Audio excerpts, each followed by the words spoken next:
New Orleans. I'm telling somebody a couple of days ago, I said, man, years ago, it was just us out here. Well, and black and white, and some Spanish. Yeah. They used to let everybody back here, man. We picnicked, we did everything. Now it's become exclusive. We're not back here no more. There's only a few of us. Why you think that change happened? We live for change. Change happens. It's going to happen anyway. Yeah. You know, you might not like it. Change comes anyway. Anyway. You just have to deal with it. Live with it. What's your earliest memories coming back with the horses? Oh, man, I never really left them. I drove trucks. I did a lot of things. My dad had no formal education. I dropped out of school. Said, you going to work, boy. He was stern. I come right out here. I stayed in New Orleans for a year. I worked for Louis Roussel. I rode one good horse, Risen Star. From the Preakness in the Belmont. Nice horse. That's enough. That's all I needed was that one. I did something he never did. And he was a horseman. Yeah. He galloped, he rode. He was about yay big. I don't know where I got the height from. Maybe the milkman. I don't know. Yeah. Well, how y'all doing, man? I've been wanting to run into y'all real players. Yeah, man. Yes, indeed. Absolutely. I saw a video y'all did with Big Zeke, and Big Zeke told the truth. Yeah. Big Zeke was on the money. He didn't play. Yeah. He told the truth on how it was back here. Yeah. It's just changed, man. What was the biggest difference, man, from back in the days versus today? Well, the biggest difference was it was a family deal, and we did this more out of love for the animal. We wanted to make money, but we did it more because we loved the animals. Yeah. And when we started rubbing horses, man, it was like this creature was mine. This guy entrusted this animal to me to take care of, and I'm gonna do 300% to him. Why do you think they ran like they ran? Look at all the old pictures. All the grooms was black, man. The people out here today, I love them, but it's a job. It's not what it was. It was a labor of love. It was passion. Passion is gone, man. It's not out here no more. If a horse ain't a big horse, you don't want him. A horse was a horse to me as long as he run honestly. He can run for 5,000. If he was trying, that's a big horse. He put money in my pocket. Yeah. He's a big horse. You don't have to run for no $1 million to be a good horse. Yeah. Good horses run for any price, man. Yeah. Now it's a lot of hoopla over all the big horses, all the big trainers. Hey, man, a big horse is a horse putting money in your pocket. A horse that's honest. A horse that's trying. He can run for 5,000. That's my big horse. That's your big horse. Yeah, how you doing? Yes, indeed. That's my big horse. And you know, some of the old-time black guys that was around back then, you remember some of these guys' names? What? Man, I'm going to tell you about a groom. His name was Shady Grady. When I rubbed horses in Detroit, don't laugh. Look, you're talking about Michael Jordan with a basketball? When he washed a horse, he'd make you stop doing what you was doing to watch him. Mm. Look, there was no move out of place. Every time he touched the horse, it was purposeful. Every move he made was on purpose. It was just a different atmosphere, man. You know, just a different atmosphere. What do you think, like, who trained that guy? Time, being on a racetrack, and watching other people. Like when I was rubbing horses, the main thing I did, I watched what somebody else did. If I liked what he did, I incorporated that into my repertoire. If I saw him do something, man, I like that, add that to mine. So eventually it became a conglomerate of shit. You know what I'm saying? And that's how you saw all these old, I know guys put bandages on and run a horse in a race with no pins. We used to use ace bandages, now they use 3Ms and tape. This guy run ace bandages on a horse and tuck it in a way that horse to run in a race, that bandage would never come off. Wow. That bandage would never come off. Wow. But that's the kind of people we came up around. This is Secretariat 50th, right? Yeah. Like, talk about the horse I took care of was his best son. Yeah. Risen Star. Risen Star. That was the son of Secretariat. Facts. And they always say he never emulated himself. He should have. He should have emulated himself. Horse run third in the Derby, he could have won the Derby. The barn I was in was in 40. This was in 88. Charlie Whittingham came to the barn. I know you're familiar with Charlie Whittingham. Mm-hmm. He came to the barn, he talked to my trainer. He said, you know, I come to get this horse. I brought some clients to look at him. He said they didn't like his white feet. They knew Secretariat died of laminitis. They didn't like his white feet. He said, when I came back to get him, he said, you already bought him. He said, good luck in the Derby because you got the horse to beat. And then Charlie Whittingham made it a point to come back after the Derby, and he told him, he said, you know something? He said, you got beat. He said, but you should have won. This comes out of Charlie Whittingham's mouth, man. And you know this guy's who's Charlie Whittingham? Yeah. And that's what he told him. Which jockey was the best jockey you ever seen ridden a horse, man?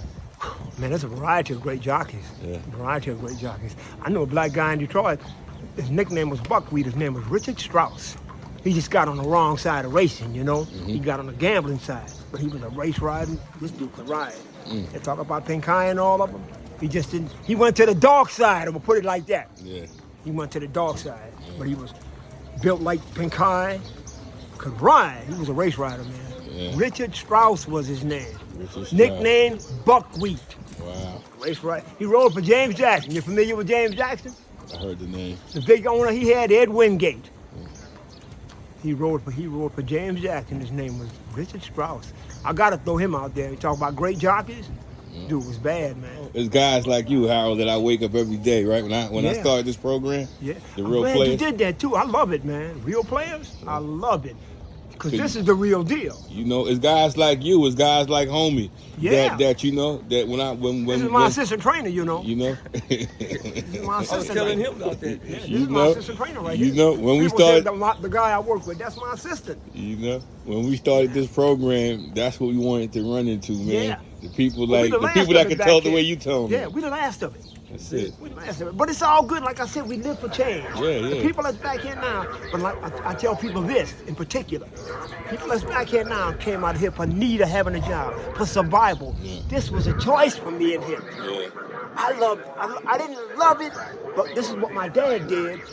And when I dropped out of school, he wouldn't let me do whatever. You know, you're not gonna stay home. You're gonna get a job. Brought me out here, and I fell in love with it. I've been around horses all my life. I smelled liniment. I've seen the bandages. I've smelled the animals. So by me coming out here and working with them, you know, I felt like a jet pilot or something, man. This guy got me taking care of this. This is a monster. You talk about super athletes. Michael Jordan, none of them ain't got nothing on these athletes. They are super athletes. I felt like a jet pilot. I said, shit, man, I'm taking care of this beast. Because I rode the chief horse.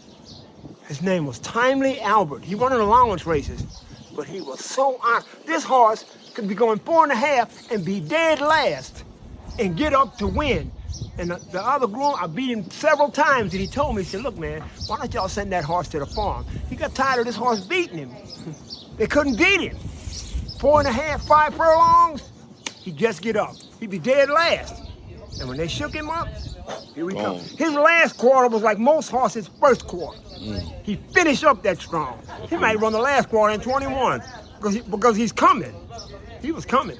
And something else I don't see, people don't talk to horses like they used to. He used to come in a barn and you'd hear somebody talking and the guy would be in the barn by himself. You know who he's talking to? That horse. And guess what? That horse understands him. And why do you think they ran? What do you think Eddie Sweat was whispering in Secretariat's ear to make him win by 31 lengths? You think he did that on his own? Eddie Sweat told him something, man. Told him something. Believe me, he told him something. Or he was telling him shit. Yeah. Man, look here, Big Daddy, you're gonna win this shit today. I don't care what nobody says. It's between me and you now. You know what you gotta go out there and do. You know what you got to do. And you went out there and did it. Did he do it? They may never break that record. They may never break Secretariat's record. And that's due to, and I got to meet Eddie Sweat. I got him to sign. I got a page out of an old Sports Illustrated. And Eddie Sweat was on there holding Secretariat's head. And I was talking to him, good morning. I was talking to him about taking care of his son, Secretariat's son. So he told me, I said, look, man, I said, that's probably one of the greatest horses in the world. And you got to be one of the most super groomed. So have you ever met Mr. Sweat? So soft, you wouldn't even know he's on the ground. You'd never hear him. He was quiet, Soft-spoken, huh? soft-spoken, but a horseman. Like, to me, Eddie Sweat was everything in a sense because he took care of nice, great horses. And his attitude about this whole thing, about this whole business, man, would motivate you. I mean, if you were in this industry, this is what you chose to do. Yeah. He would motivate you to, like, I guess, follow in his footsteps. And my dad was like that. He was the same way. He rode, he rubbed horses. He just was never in a position to really get his hands on a good horse because he could have done wonders with it. Yeah. And I worked around guys. When I worked for Louis Russell, there was a guy named Charlie Porter, Malcolm Alexander. I'm throwing some names out there of horsemen. A guy named Alton Locate, a guy named Eddie Lee lived right here. When Louis first got Risen Star, Eddie Lee was in Florida. He came out of Florida and he told Louis Russell, he said, look, man, He said, I've been betting on Cherokee Colony and all these horses all went along. He said, you see, when they stretch that horse of yours out, see, ain't nobody gonna beat it. Wow. And if he'd had better luck in the Derby, he would have emulated his dad. He would have won the Triple Crown.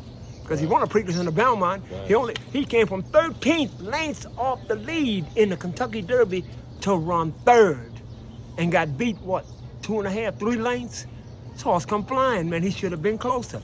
And everybody says it. Yeah. He should have been a lot closer. I'm glad I ran into you. God bless you, man. It's nice talking to y'all. Yeah. I've been hearing about real players. Y'all are the real players, too. God bless you, too. Thank you, brother. Yes, indeed. Because you know it's about him anyway. Yeah.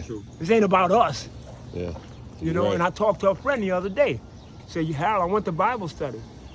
About 4 years ago, I had surgery on my brain. I have what's called sarcoidosis. And I had a lot of fluid up here. And I almost fell out. And I'm working with the same guy right here. Almost fell out. Took me to the hospital. In my temporal lobes, it was pools of blood. It was too much blood. And I got dizzy. So when I went to the hospital, they had to drill in my head, drill through the brain, because the brain feels no pain. They had to go through the brain to the bone that the brain rests on to let the fluid dissipate. And my friend told me, he said, Hal, you know, I went to Bible study. He said, you ought to be on your knees every day. After the surgery you had, to come back the way you left, that's God, man. Yeah, that's it. You know, some people might have come back a little off, dizzy, a little off verbally, mentally. You came back stronger. But that's him. That's him. I have no other alternative to it. I'm representing him. This is who I represent. Me as well, You know? my man. Boom, that's it. Me as well. That's what makes this program so special, because It I'm makes telling y'all you, so special. this thing right here. Program if and we- y'all. Yeah, yes.